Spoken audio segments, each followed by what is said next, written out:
Монголчуудад байгалаа хайрлан хамгаалж харилцан шүтэлцээтэй амьдарч ирсэн уламжлалтай. Нүүдэлж ахуйн энэ дадал нь өнөө цагт чухалд тооцогдож байгаа тогтвортой орших хөгжихийн загвар гэж хүлээн зөвшөөрөгдөж эхлээд байна.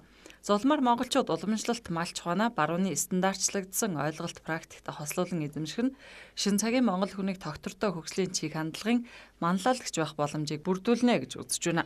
За энэ үзэл санааг дэмжиж Англи улсад амьдардаг тогтвортой ноос ноолрын эвслийн төслийн зохицуулалтын менежер Британийн монголчуудын холбооны тэргүүн Цэрэнбат тогтвортой ноос ноолрын эвслийн хэрэгжүүлж байгаа залуу малчин хөтөлбөрийг дэмжих хандивангүйлтийн арга хэмжээг санаачлан 5 дугаар сарын 5-ны өдөр Англи болон Европын бусад орнуудад амжилттай зохион байгууллаа.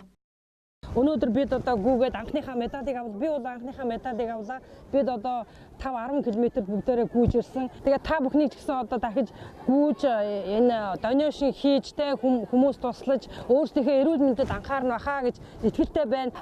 Бидний цуглуулсан хандив мөнгө өнөөдрийн байдлаар 1500 паунд буюу монгол мөнгөөр бараг 5 сая төгрөг босоод байж байна. Энэ бол Монголын одоо малчин залуучуудын хөгжлийн санд очих юм. Хандивынхаа одоо санг бид нэр энэ хөтөлбөртөө зориулж хэрхэн зарцуулсан яаж ямар үр дүнд хүрж байгаа зэрэгээ бол та бүхэндээ байн мэдээлж ингэж тайлбарлаж явнаа.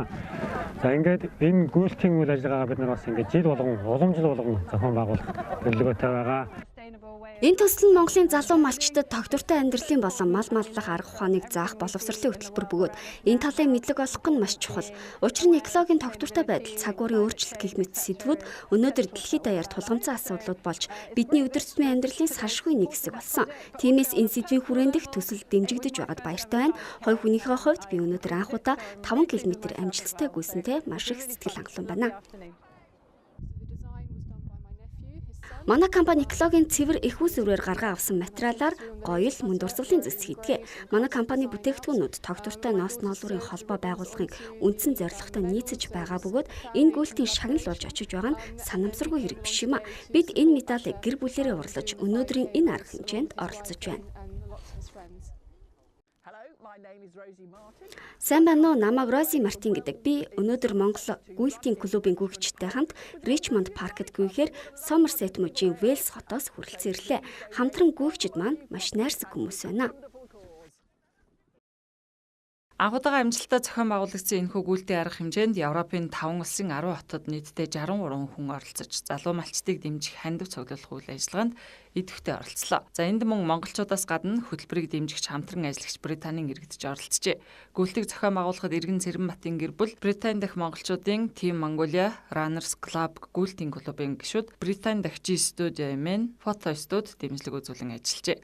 Замун хандивын гүйлтийг дэмжиж одоогоор 70 гаруй хүн 1700 фунтын хандив өргөсөн байна. Хандивын зарцуулалт үр дүнг тогтвортой ноос ноолрын эвсэл тайлагнан ажиллах юм байна. Тус эвслийн хувьд Хинтээ аймгийн боловсролын хилцтэй хамтран багш сурагчдын гарын авлагыг боловсруулж 7 суманд сонгон суралцах хичээл хэлбэрээр оруулж эхэлжээ. Сурах хүч тухайн орон нутгийн байгаль орчин, ан амьтдын онцлог, мал маллагын арга туршлагыг багтаасан байна. Хүүхдүүдэд ийм цогц мэдээлэл өгснөөр байгаль эхээ хайрлан хамгаалах, ирээдүйн тогтвортой хөгжилд Монголын оруулах хувь нэмрийг илүү ойлгож энэ үйл хэргийн манлайлагч оролцогч иргэд болж төлөвшнө гэж үзжээ.